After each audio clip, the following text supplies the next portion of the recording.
料跟情绪化，因为军料的时候，体育结果这么多的那军料的我们说在做研究，有一种就是说从事这方面研究，可能就没有去做这样的研究，所以就要你怎么来做这些选择，比如说非常谢谢你问这个问题。其实我们做研究常会撞墙，撞墙的时候学生撞墙，你不让他毕业可以吗？在交大是不行的。那怎么办？就只好像变形虫，赶快去找个方向让他做一做。问题是你怎么取舍？取舍就是看眼光。我们做研究最重要就是眼光，到底我做的东西有没有贡献？是不是蓝海？还是我挤过去做红海？我要做7奈米跟Intel的竞争？我不做这种东西，我做的是1、2个机器，用个 Spartan， 每个学校都有，或者用个1杠就可以做简单的东西。可是靠跟电路设计一样，就是靠脑袋。所以这个我觉得才是最重要。我们真凶也是一样，没有什么equipment，用一些公用的设备就可以做。那这种东西才是最重要的。其实三星电子他们也是这样想，所以说三星电子他给员工的这个就是他的 salary 薪水，你做元件，他甚至比做 IC 设计要给更高的薪水，因为他认为是更难的，跟台湾是正好相反所以说眼光是非常重要。那眼光就是我们学校叫做反正没事嘛，就是平常多想想多看一看好不好？谢谢。不知道各位还有没有其他的问题？没有问题，再问第二个问题。因为我觉得我们年轻的教育在就是说，当然要教的做学问应该以前级别的精致。那现在学生的素质变差了你怎么来建立这个实验室的文化？这个学生做的可能不标准不够，那学校做什么一些训练学生跟实验室的方法，让学生来把他的素质提上。OK， 谢谢你的问题。我们其实也不是那么严谨也不是那么要求那么高。我们其实就是说，最主要是要有学长来带，而且就是说，现在学生真的来讲，好学生，我想这是我们也不要故意就是长处不讲，好像全部到台大去了。那怎么学生素质每况愈下？那怎么办？我们就让他做些更简单的东西。所以说，问题是更简单的东西，教授的压力就更大，因为是越放越没有的东西。可是有些领域真的是没有办法，比如说我们部也在做电路设计，做高频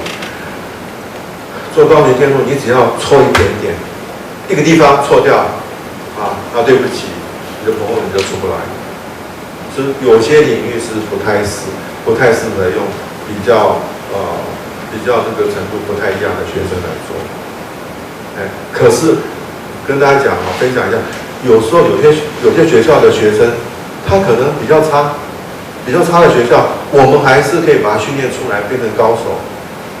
最主要是这个学生他自己有主动思考能力，所以说我们要收学的时候要比较严谨，在那边是收学生的时候比较严谨，而不是怎么训练他。要看这学生他是不是真正有主动积极的能力，是不是会去思考问题，是不是愿意去面对问题。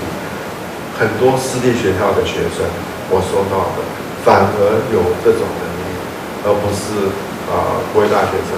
那这就是我们教育都很会考试，我们也收到书院奖学生就要做研究，没办法做所以当然有些书院奖学生真的是非常非常顶级那就是我们现在的教育问题、教改的问题谢谢。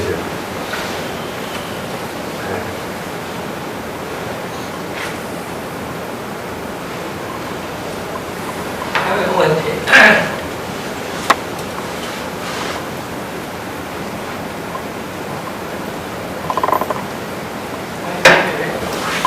教授你好，我看到有一些论文就是说，我发现你常常就是会开发一些新的材料，甚至在完成一些新的一个应用那在你应用之间，还可以新的材料，例如doping的方式，像氧化铬氧化铝的doping，甚至磷钢跟它的doping，你当初怎么去考量？还是在实验上来讲的话，因为我们知道像全蓄 metal 或是对，那些很多材料，你怎么去使用 triadenol 或是怎么样？如何去缩短你这个research的这个 area？ 谢谢。你问到一个我们Google对不对啊？基本上都不讲的一个问题。对，其实这个我们这个隐藏了多久才发表？啊，我们从1998年开始，其实2000年做出氧化镧到2005还2006年才在 IEDM 发表。其实我们真正怎么找出氧化镧？其实我们是从最基本的网页去找那个化学的特性。我们所以说我们5、6年之内，对不对，都没有讲出来。为什么当初氧化镧怎么找出来的？可是有一个好处，就是说我们在电机领域，我是电机的博士，那我同时会做这个元件，可是我修了很多的IT 设计课。那时候我在美国是他们要求是必修的，所以说我知道从电路的角度来看，什么样的元件是需要的。所以我们常常在做材料的改变，因为我一旦材料改变之后，对不对？第一个学校你可以很容易做，你只要一个 spark 或一杠，甚至我们那时候都没有我一直到后来主持这个纳米国家研计划，大概4、5年之前才有自己的设备，我都用公用的公用设备随便做就好了。其实我们做固态研究，其实也可以做轻松愉快。我们知道我们召集的也是一样，用一些很简单的设备来做。其实我们现在在做的已经不是到这个层次，我们现在是在改元件的结构。譬如说现在 CMOS 已经做到顶了，下面一个到底是 tunnel FET 还是其他的 FET， 到底怎么做？那这就是我们电机的考量，就是还是回到fundamental。那只要水扫出来，就有机会拿获杯。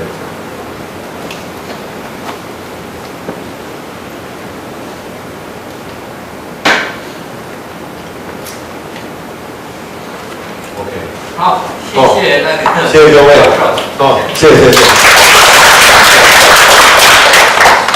好，准备吃饭。